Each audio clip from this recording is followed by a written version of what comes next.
Diz a palavra do Senhor, Jonas, capítulo de número 4, a partir do verso 1. Jonas, porém, ficou extremamente contrariado e furioso. Então orou ao Senhor e disse: Senhor, não foi isso que eu disse quando ainda estava na minha terra? Por isso é que eu fugi depressa para Tarsis, pois sabia que és Deus compassivo e misericordioso, paciente e cheio de amor, e que te arrependes do mal. Ó Senhor, agora tira minha vida, pois para mim morrer é melhor que viver. O Senhor respondeu: é razoável essa tua ira? Então Jonas saiu da cidade e sentou-se ao oriente dela. Ali armou uma tenda e sentou-se debaixo dela à sombra, até ver o que aconteceria à cidade. O Senhor Deus fez crescer uma planta acima de Jonas, para que lhe fizesse sombra sobre a cabeça, a fim de livrá-lo do seu incômodo. Jonas ficou muito contente por causa da planta. Mas no dia seguinte, ao nascer do sol, Deus enviou uma lagarta, que atacou a planta e ela secou. E aconteceu que, aparecendo o sol, Deus mandou um vento oriental quente, e o sol bateu na cabeça de Jonas, e com toda a sua alma ele desmaiou e desejou morrer, dizendo: para mim morrer é melhor que viver. Então Deus perguntou a Jonas: é razoável essa tua ira por causa da planta? Ele respondeu: é justo que eu me ire a ponto de desejar a morte. O Senhor disse: tens compaixão da planta, que não cultivaste, nem fizeste crescer, que numa noite nasceu, e na outra morreu. E não teria eu compaixão da grande cidade de Nínive, onde há mais de 120.000 pessoas, que não sabem discernir entre a mão direita e a esquerda, e também muito gado? Que Deus aplique sua palavra em nossos corações. Amém. Amém. Meus irmãos, o livro do profeta Jonas, como vimos aqui no capítulo 1, pela manhã, mostra, em primeiro lugar, uma questão importante: o chamado e a obediência. Deus chama Jonas e ele deve obedecer esse chamado. E essa obediência não está condicionada a Jonas, mas ao fato de que Deus ordenou. O capítulo 2, nós encontramos o tema da oração e da espiritualidade, como caminho de missão. Ali Jonas ora, depois de se ver no ventre do peixe, e Deus ouve o seu clamor e o lança à beira do mar. E ali fica uma coisa clara: ao salvar Jonas e ao renovar a sua chamada, Deus está dizendo: o motivo da vida, da salvação, é a missão. A razão por que a gente está aqui é a missão. A razão por que eu vou te salvar do ventre do peixe é porque tua missão ainda não foi cumprida. E então Deus renova no capítulo 3 esse chamado. E ali no capítulo 3 o tema seria arrependimento e salvação. Porque quando a palavra chega aos ninivitas, todo mundo se arrepende. Até o gado jejua. É um avivamento espiritual extraordinário que acontece entre os ninivitas. Isso também chega até o rei. E ele então conclama, ele decreta que todo o povo ore, jejue e se arrependa dos seus pecados. O rei perverso, cruel, cujos métodos eram terrivelmente desumanos, agora está prostrado diante do Deus de Israel. No capítulo 4, nós encontramos então que a salvação pertence ao Senhor. Porque depois de tudo, e apesar de tudo, o fato é que o propósito de Deus foi alcançado. Jonas está salvo, os marinheiros estão salvos, os ninivitas estão salvos, todos estão a salvo, porque Deus fez isso segundo a sua soberana vontade.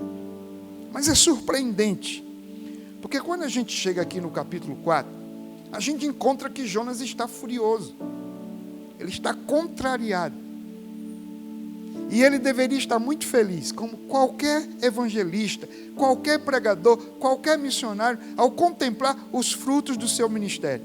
Mas ele não. Ele está magoado, ressentido e murmurando contra Deus. Mesmo assim, Deus o assiste.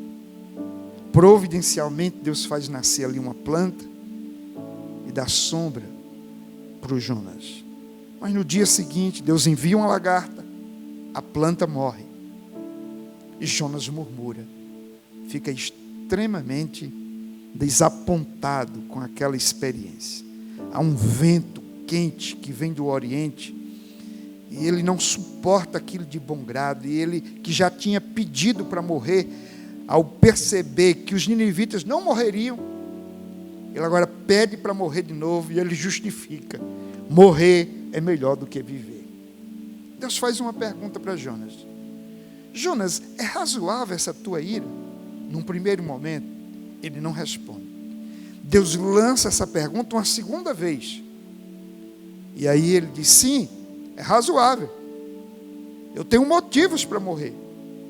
E Deus disse: olha, Jonas, raciocine comigo, todo esse teu drama é porque você está diante de uma planta que nasceu ontem e que morreu hoje. Não deu nem para criar vínculos afetivos. É porque essa planta, você não fez nada para que ela viesse a existir. Você não plantou, você não cultivou, você não fez nada, Jonas. Agora, preste atenção, eu sou o Criador. Eu estou diante de 120 mil pessoas. Ah, Jonas, eu me lembrei de uma coisa. Você gosta mais de planta do que de gente. Eu quero lembrar para você que além das 120 mil pessoas, tem gado por lá, tem ovelhas, tem animais. E aí, Jonas, eu vou fazer o que você está querendo? Eu vou matar todo mundo e todos esses animais? E aí? Não é eu, sendo Deus, de ter compaixão dessa grande cidade? E o livro termina com essa inquirição, com esse questionamento de Deus dirigido a Jonas. Não há uma resposta. Talvez porque exista muitos Jonas que nem Jonas. E porque cada um desses Jonas deve responder essa pergunta: hei eu de abdicar da minha compaixão? Deixaria eu de ser Deus para me encaixar aos seus caprichos? Eu quero olhar para esse texto e quero dizer o seguinte: a depender das condições do missionário Jonas, e a depender das condições do campo missionário chamado Nínive, convenhamos, a obra missionária está fadada ao fracasso. Um missionário que não quer pregar, um campo missionário extremamente terrível, marcado por pecados terríveis, como descrevemos aqui pela manhã, um povo perverso, com métodos cruéis, inimigos de todos os povos da terra, odiado e odioso. Ao olharmos para o campo missionário, muitas vezes a gente diz: olha, ali não tem jeito. Já fizemos de tudo. Nenhuma igreja vinga naquele lugar. Eu me lembro quando eu comecei meu ministério, numa igreja com muitas dificuldades, alguém disse: pastor, saia daí, tem uma cabeça de burro enterrada nesse lugar. Nada aí dá certo, não tem quem permaneça nesse lugar. E me disseram: olha, ninguém fica aqui mais de um ano. Eu disse: tem problema, eu vim ficar um ano, o fato é que eu estou há 30 ali.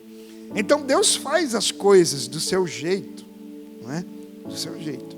Apesar do Jonas e apesar de Nínive, a salvação pertence ao Senhor. Deus salva, apesar dureza do coração humano e apesar dos missionários, que são poucos, e poucos em compaixão, poucos em dedicação, poucos em obediência, apesar desses contratempos, Deus é soberano para fazer com que a salvação que pertence a Ele chegue a todos os povos. Isso é graça, isso é bondade, isso é o poder de Deus para a salvação. E então isso me faz ter esperança. E aqui eu queria olhar para esse capítulo 4 e destacar 3 motivos porque existe esperança para uma obra missionária cheia de êxito entre todos os povos da terra. Porque nós deveríamos investir em missões, priorizar missões, envolver-se com missões, na certeza de que esse é um ministério que Deus abençoa. Primeira razão, porque aqui nesse capítulo 4, Deus nos revela a riqueza do seu amor salvífico.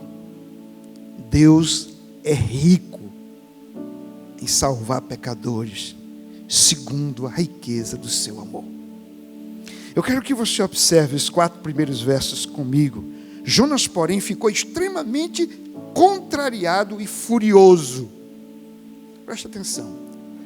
A primeira coisa que a gente observa aqui é o seguinte: por que Jonas está extremamente contrariado e furioso?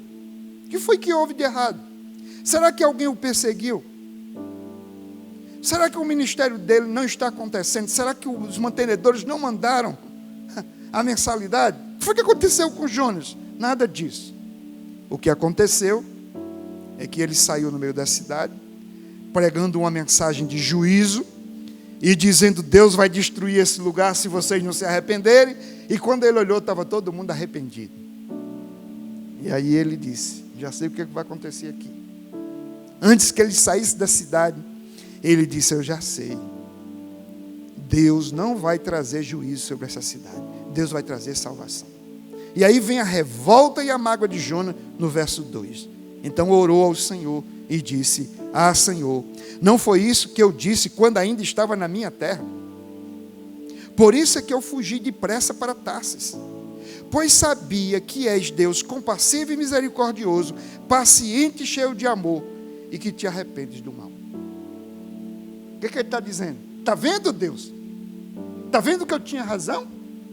Bem que eu não queria vir. Agora está explicado então porque é que Jonas não queria vir.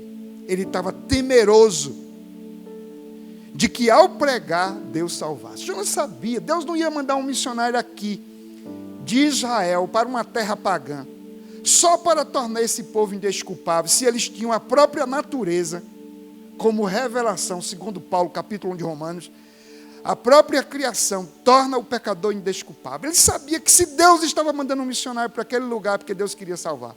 Olha, o que Jonas sabia, muitos de nós não sabemos. Toda vez que Deus manda um missionário a uma terra, é porque Deus tem ali os seus eleitos e Deus quer alcançar, segundo a riqueza do seu amor, segundo a sua graça. E Jonas está vendo por que eu não queria vir?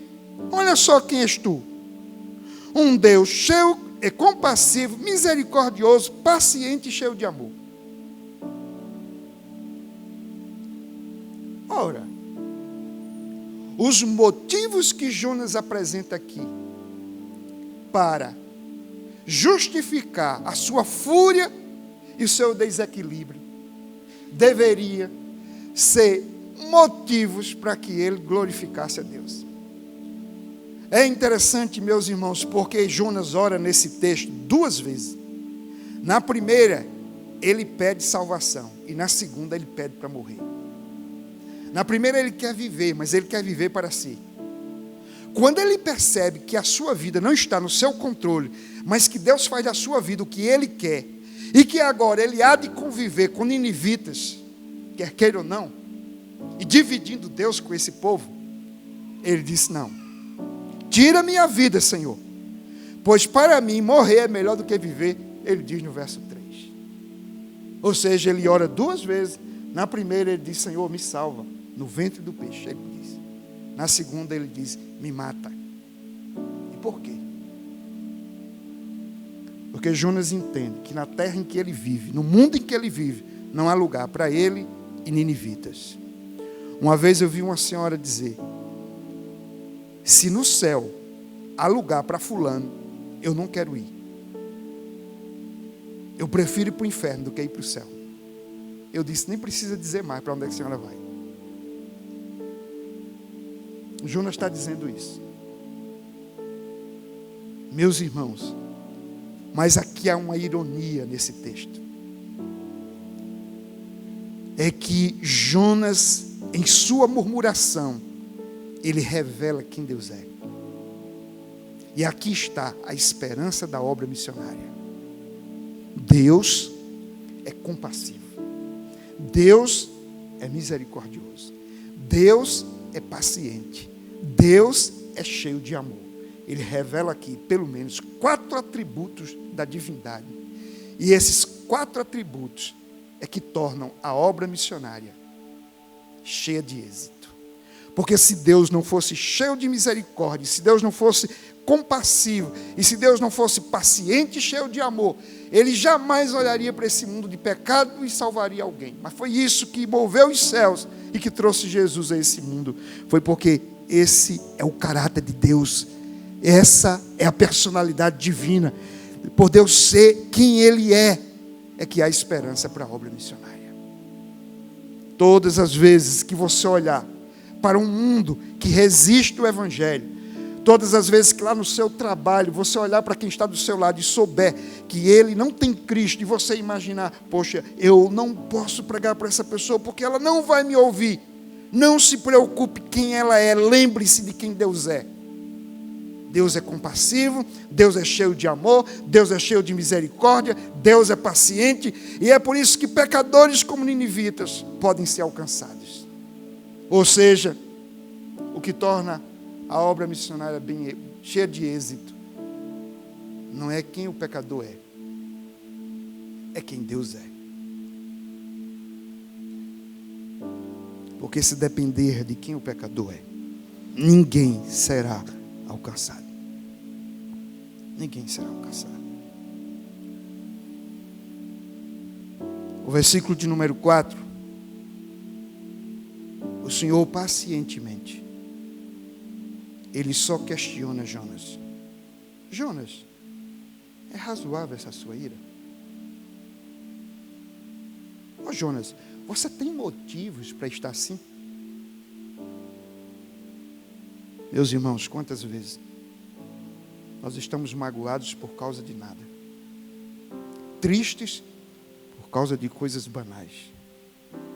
Quantas vezes nós perdemos o prazer pela vida, a alegria da salvação, e estamos vivendo como um subproduto da última circunstância?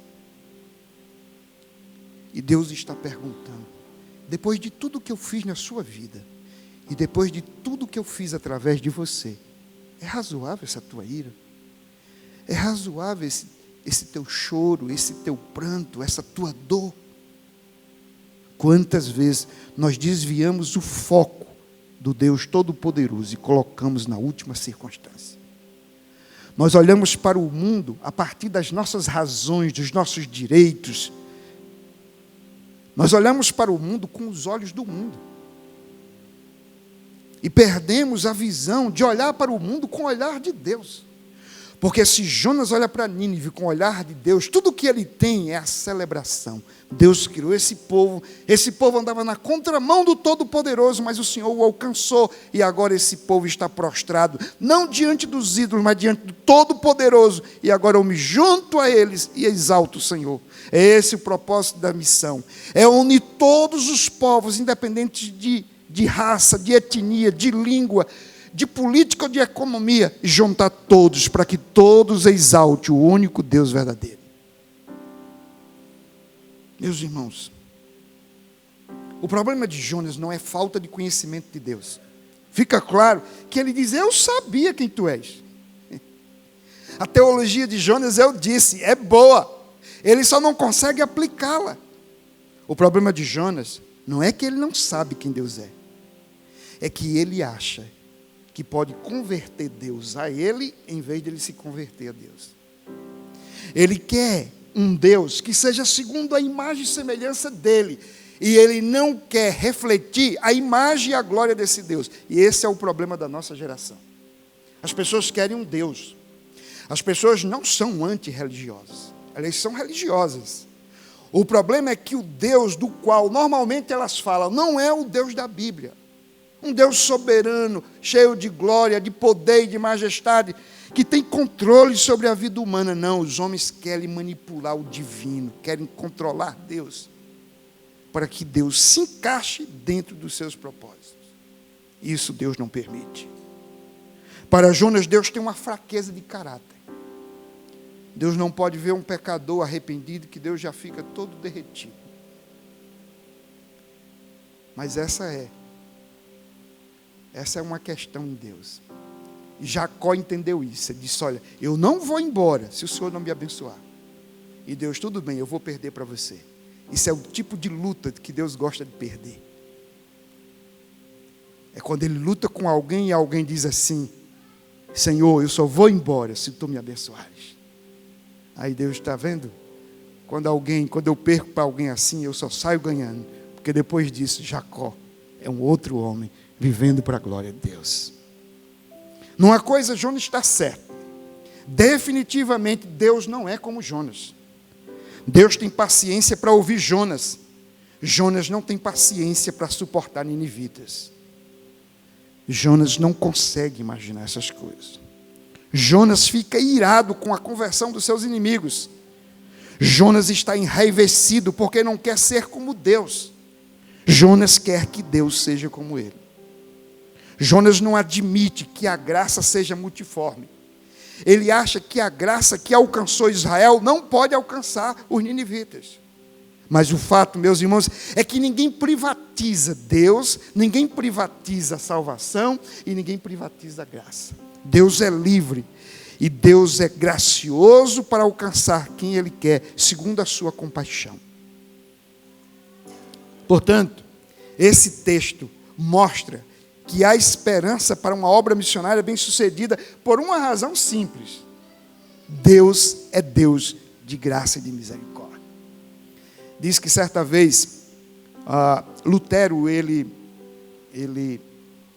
pregava muito as doutrinas da graça, da eleição, da soberania de Deus. E existia um homem humanista, simpatizante da reforma, por nome Erasmo de Roterdã. E Erasmo só não gostava de uma coisa da teologia reformada: essa ideia de que Deus elege pecadores para a salvação. Ele achava que isso não tinha fundamento bíblico. E um dia, Erasmo escreve para Lutero e disse: Lutero, deixe Deus ser amor. Porque se Deus escolheu uns para a salvação, então Deus não ama os outros? Deixa Deus ser amor. Lutero não caiu numa armadilha muito comum.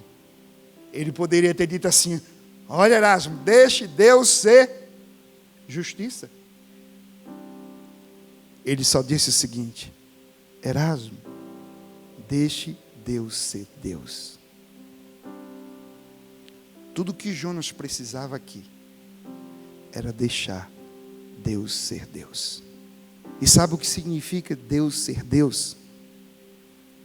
É que há momentos que ele pega ninivitas e exerce juízo. E há outro momento que ele decide salvar. Em ambos os momentos, Ele é Deus. Ele é Deus quando salva, Ele é Deus quando mata. E nós só temos que deixar que Deus seja quem Ele é. Deus é Deus. Segundo lugar, Deus nos revela a verdadeira condição da natureza humana. Deus não apenas revela quem Ele é, mas Ele revela quem somos. Se por um lado Deus é compassivo, misericordioso, paciente, cheio de amor, o que essa passagem vai nos mostrar é que normalmente nós somos mesquinhos, egoístas e insensíveis. Olha os versos 5 a 8. Então Jonas saiu da cidade e sentou-se ao oriente dela. Ali armou uma tenda e sentou-se debaixo dela, à sombra, até ver o que aconteceria à cidade. Preste atenção, Jonas fez a oração ainda dentro da cidade, ao contemplar pessoas arrependidas. Mas ele sai da cidade, e lá no fundo do coração ele ainda tem uma esperança. Por que ele saiu da cidade? Pode ser que ainda aconteça o que aconteceu com Sodoma e Gomorra, vou esperar, ainda há esperança. E ele ficou de longe, à distância, olhando e observando. Um fiozinho de esperança. Enquanto ele está ali no sol, olhando, o Senhor Deus fez crescer, verso 6, uma planta acima de Jonas, para que lhe fizesse sombra sobre a cabeça, a fim de livrá-lo do seu incômodo. E Jonas ficou muito contente por causa da planta. Presta atenção. A gente agradece a Deus por uma planta, desde que a planta nos sirva. Mas a gente não agradece a Deus pela salvação de 120 mil pessoas. Ou seja, nós só... Você sabe qual é uma das grandes dificuldades que existe na gestão da maioria dos prefeitos, sobretudo das pequenas cidades? É que eles não querem benefícios para a cidade. Eles querem benefícios para eles. E os governos normalmente se tornam populistas, prestando assistência às pessoas sem fazer as obras que a cidade precisa para desenvolver, para crescer, para gerar emprego, educação, saúde e segurança. Então cria-se ali um fisiologismo, porque por outro lado o prefeito só serve aqueles que ele sabe que são eleitores, que pertencem ao seu grupo político. E isso às vezes se perpetua por anos e anos, uma coisa viciosa e maléfica para a população. Mas aqui nós vemos essa coisa. Jonas está dizendo, se a planta for para mim, eu agradeço. Agora, se a salvação é para os ninivitas, eu não agradeço. Pelo contrário, eu fico irado. A gente quer bênção, desde que seja para nós. Eu costumo dizer que tem gente que quer que o mar vermelho se abra, desde que o cajado esteja na mão dele. Se não tiver, ele prefere morrer todo mundo afogado, porque ele quer a glória para si. O Senhor fez crescer uma planta, e Jonas ficou feliz. Agora olha o verso 7. Mas no dia seguinte, ao nascer do sol, Deus enviou uma lagarta que atacou a planta e ela secou. Agora olha o destempero de Jonas diante da morte da planta. Verso 8. E aconteceu que, aparecendo o sol, Deus mandou um vento oriental quente, e o sol bateu na cabeça de Jonas. E com toda a sua alma ele desmaiou e desejou morrer, dizendo, para mim, morrer é melhor que viver. Meus irmãos, aqui mostra que quando o homem é provado, ele normalmente revela o que tem de pior na sua natureza: ingratidão, rebeldia, egoísmo, emoções desproporcionais aos fatos. Somos pessoas egoístas na maioria das vezes. Usamos coisas, pessoas e realidades para fins pessoais. Às vezes nos interessamos por algo ou por alguém, porque julgamos que a relação custo-benefício nos é vantajosa. Nesse caso particular, Jonas revela uma escala de valores em que árvores valem mais do que gente, em que seu conforto pessoal é mais importante do que a salvação de milhares de pessoas. Enfim, há uma desproporcionalidade no juízo de valor que Jonas faz das coisas. Ele não se alegra com a salvação dos pecadores, mas fica profundamente contrariado com o desaparecimento de uma planta. Lembrando que não há nenhuma informação dando conta de que Jonas era ambientalista, militante do Partido Verde de Israel. Meus irmãos, visto que o pecado cauteriza, aliena e embrutece o raciocínio, Deus utiliza aqui o método do questionamento, a fim de mostrar a loucura e a incoerência das nossas ações. Assim como Deus fez com Caim, Ele faz com Jonas. É razoável essa tua ira? Às vezes, a melhor maneira da gente confrontar uma pessoa nos seus pecados não é dizer isso está errado e isso está certo. É dizer, isso aí está certo? É perguntar, é provocar a sua mente para ver se aquela pessoa volta à lucidez, volta ao seu raciocínio, volta à capacidade de refletir e pensar. Há várias passagens nos evangelhos em que Jesus questiona a fundamentação e a coerência dos seus opositores, fariseus e escribas. No caso de Jonas, Deus quer mostrar que a sua ira é completamente fora de tino, inútil e contraditório. Jonas se tornou alguém amargo, com um coração enfermado pela ira. Sua única expressão de alegria dá-se quando Deus providencia a planta. Contudo, parece que ele atribui seu nascimento à obra do acaso. Ele não agradece pela planta. Ele apenas reclama quando ela morre. Isso é muito próprio de uma pessoa amarga. Ela até se alegra com as coisas, mas não agradece. Observe que aqueles que não encontram paz em Deus vivem apenas lampejos de alegria, que são transitórios e passageiros. Mas por que razão Deus fez a planta nascer e depois a fez morrer? Primeiro, com o nascimento da planta, Deus ensina que, embora ele tenha se voltado em sua graça para os ninivitas, ele não deixou de ser o Deus de Israel. Ele continua fazendo providência pelos seus. A graça de Deus não é opcional, do tipo, eu vou escolher entre você e você. Deus pode agraciar os dois. Não é excludente. Com a morte da planta, Deus deseja que Jonas reavalie seus sentimentos e aprenda a compadecer-se de gente mais do que de coisas. Às vezes nós amamos coisas, mas nós não amamos pessoas.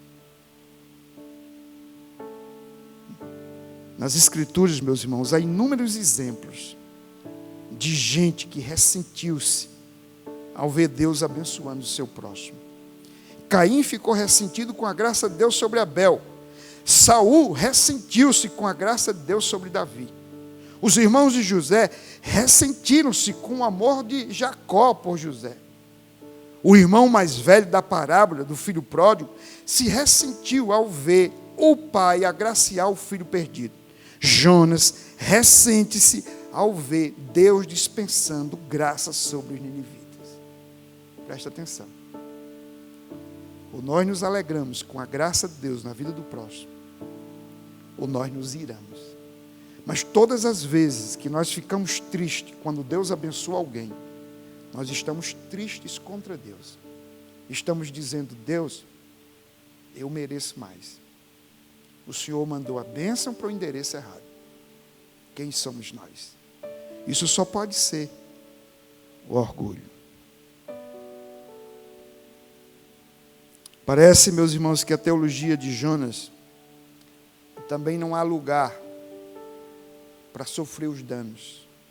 Jó perdeu seus filhos, perdeu tudo o que tinha e disse, Deus deu, Deus tirou, louvado seja o Senhor. Jonas perde uma planta e o mundo dele se acaba.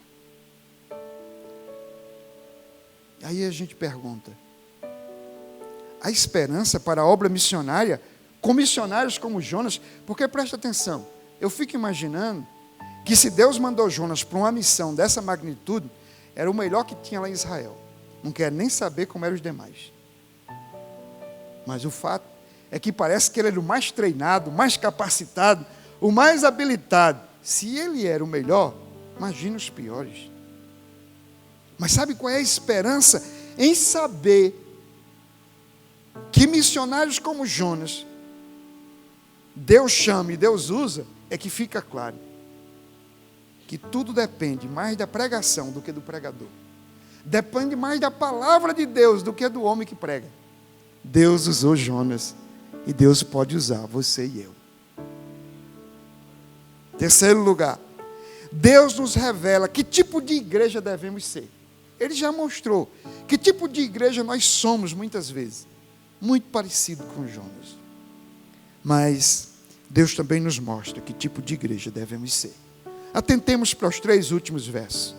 Versos 9, 10 e 11. Então Deus perguntou a Jonas: é razoável essa tua ira por causa da planta?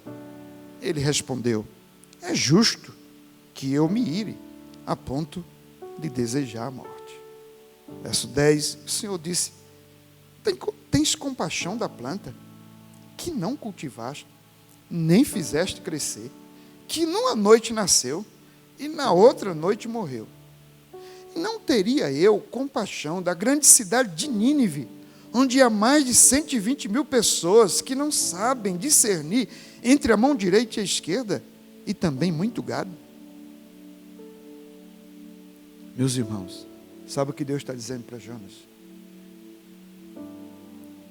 Jonas, eu quero que você se converta a mim. Eu quero que você se converta à minha compaixão. Você quer que eu pense como você, mas é você que precisa pensar como eu. Você quer que eu olhe para os ninivitas com o seu olhar de ódio, mas eu quero que você olhe com o meu olhar de compaixão. Não sou eu quem tem que aprender com você. É você que precisa aprender comigo. Enfim, meus irmãos, a igreja que Deus quer, a igreja que Deus quer que sejamos, precisa ser parecida com Jesus Cristo. Precisa encarnar a compaixão. E a compaixão de Deus revelada aqui em Nínive encarnou-se em Jesus de Nazaré. Ele é a expressão viva desse amor e dessa compaixão. Aprendemos com Cristo que devemos vencer o mal com o bem, que devemos orar pelos inimigos, que devemos enxergar com o coração, que devemos ver o que Deus vê, amar como Deus ama, se compadecer dos que estão condenados e não têm esperança. Tais pessoas não precisam de ninguém que as condene. Afinal, toda hora elas se veem diante dos olhares, das palavras, das atitudes e sentenças inapeláveis de morte. Jonas olhou para Nínive e viu um povo que deveria ser aniquilado, sem que lhe fosse dada nenhuma oportunidade de arrependimento. Deus olhou para Nínive com o olhar da compaixão e decidiu oportunizar a graça, a libertação e a salvação. É dessa compaixão que as pessoas estão precisando. Mas afinal, qual é o problema de Jonas? Jonas é um profeta zeloso. Diga-se, eu preciso falar bem de Jonas. Jonas é zeloso. Ele tem zelo por Israel. Ele tem zelo pela lei. Zelo por sua reputação ministerial. Zelo por sua teologia. Ele só tem um problema. Ele ainda não aprendeu o que significa misericórdia quero.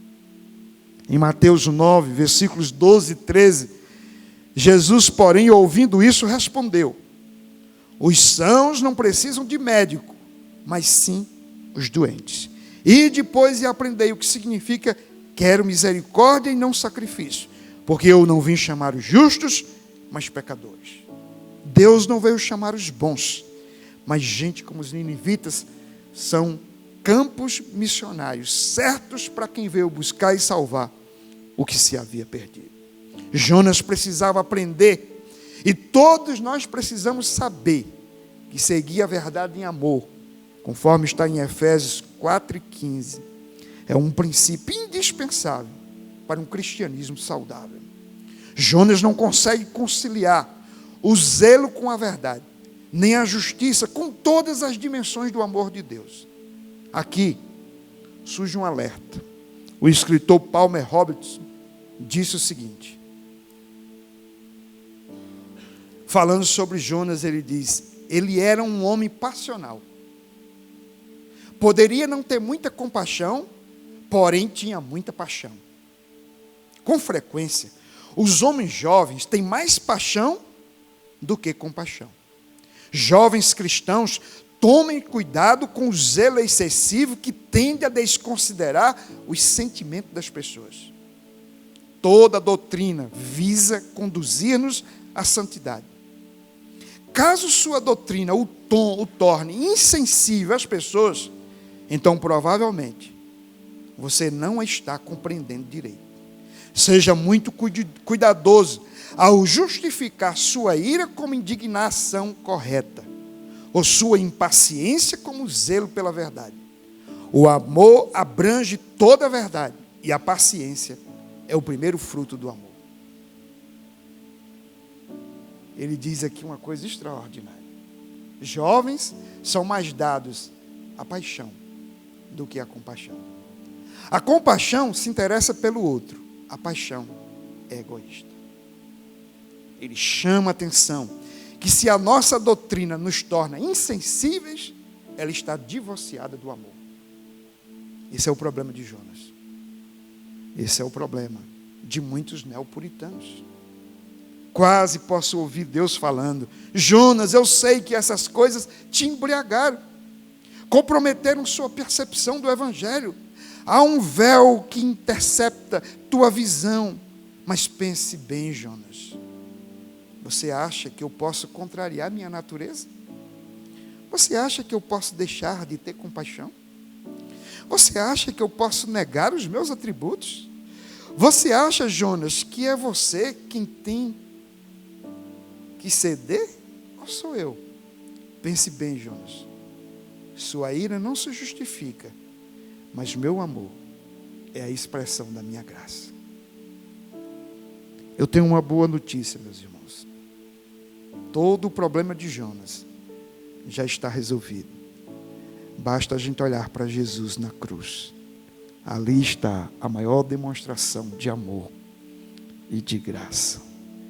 O texto diz em Mateus 9,36: Ele, vendo as multidões, compadeceu-se delas, porque andavam atribuladas e abatidas como ovelhas que não têm pastor. Amém. Eu gostaria de concluir chamando a atenção para 3 questões que nos trazem esperança. A primeira é: se a salvação pertence ao Senhor, e se Ele é o mesmo ontem, hoje e eternamente, a salvação para os pecadores do século 21. A salvação para os ninivitas do nosso tempo. Temos que fazer aqui 2 perguntas. Cadê os Jonas do século 21? Deus quer usar você. Cadê os ninivitas do século 21? Deus quer alcançar você. Deus salva, apesar dos Jonas e apesar dos ninivitas, porque a salvação pertence ao Senhor. Mas há uma segunda verdade que eu gostaria de destacar. A segunda razão porque eu creio no bom êxito da obra missionária é porque existe alguém maior do que Jonas. Jesus disse: vocês pedem um sinal, pois tem aqui alguém que é maior do que Jonas. O único sinal que eu vou dar a vocês é o sinal de Jonas. Assim como Jonas passou 3 dias e 3 noites no ventre do peixe, o Filho do Homem passará 3 dias e 3 noites no ventre da terra. E aí ele diz: eis aqui alguém que é maior do que Jonas. Jonas, já vimos, assim como nós, foi desobediente, rebelde, egoísta, resistente, mas Deus o usou. Agora me pergunto: e o que Deus não fará com alguém maior do que Jonas? Eis aqui alguém maior do que Jonas: Jesus Cristo. Se Deus salvou uma Nínive inteira através de Jonas, o que Ele não pode fazer através de alguém maior do que Jonas? E todos aqueles que imitam a esse Jesus que é maior do que Jonas, pode sim ser usado como o Senhor usou a Jonas. Todas as vezes que você olhar para a missão e achar que ela é embaraçosa demais, é difícil demais, lembre-se: há alguém maior do que Jonas. Ele morreu, ressuscitou e vive para todos sempre. A terceira e última questão que eu queria destacar a título de aplicação é que Deus sabe como concluir uma obra inacabada. Talvez o livro mais parecido com Jonas, do ponto de vista da sua conclusão, é Atos dos Apóstolos. E os dois tratam de missão. O final de Atos não tem nenhuma saudação, não tem nenhum final. Não fala como é que Paulo terminou. A gente especula, mas não se sabe nada. Não há uma conclusão sobre o trabalho de missões de Atos, por uma razão simples. Atos fala da história da igreja, da missão da igreja, e nem a história da igreja, nem a missão da igreja termina com Atos, continua com nós, conosco. Trata-se, portanto, de uma obra inacabada. E o livro de Jonas? O livro de Jonas é uma obra inacabada, porque termina com uma pergunta. E não é eu de ter compaixão dessa grande cidade. E essa pergunta não está respondida, mas ela precisa ser respondida por todos nós. Quem vai dizer que Deus continua tendo compaixão pelas cidades, pelos povoados e por tudo o que Ele criou é a igreja. Porque a igreja é um instrumento de Deus para revelar seu amor e graça em todas as gerações. Mas, meus queridos, a prova de que Deus sabe concluir uma obra inacabada é que eu olho para Jonas e ele é, de fato, um profeta e um missionário inacabado. Ele não está pronto, mas Deus está trabalhando nele. E como é que eu sei que em algum momento ele é uma obra que mudou, que aperfeiçoou-se, que cresceu e que desenvolveu-se? É porque Jonas escreveu esse livro. Se a obra de Deus na vida de Jonas é inacabada, isso quer dizer que Deus continuou trabalhando. E eu entendo que Jonas se arrependeu de tudo isso. E que em algum momento ele se alegrou com a salvação dos ninivitas. E por que eu sei? Eu não sei. Mas eu imagino que ninguém escreve uma história tão vergonhosa como essa, a menos que esteja arrependido. Você já viu quando você chama alguém para contar um testemunho? Aí ela diz que matou, ela diz que roubou, ela diz que prostituiu-se, que se drogou. E por que ela fala dessas coisas? Porque ela diz, aquela pessoa não existe mais. O Senhor alcançou, transformou e libertou. Quem está aqui é uma nova criatura. Quem está falando desse velho Jonas é um novo Jonas, que se deparou com a graça, que foi também alcançado pela graça. E agora ele escreve esse livro com graça. Eu encontro graça no livro de Jonas, porque o tempo todo Deus revela graça. Graça sobre os marinheiros, graça sobre Jonas, graça sobre os ninivitas, a graça da providência, a graça do cuidado, a graça do arrependimento, a graça de um novo começo. Jonas teve um novo começo, como aos ninivitas foi dado a um novo começo. O Deus que nos dá novos começos quer estabelecer um novo começo de ministério na sua vida, de graça. Ele quer te usar e quer te abençoar para a glória do nome dele. Que Deus te abençoe, assim como ele abençoou Jonas, assim como ele abençoou a esses ninivitas. Amém?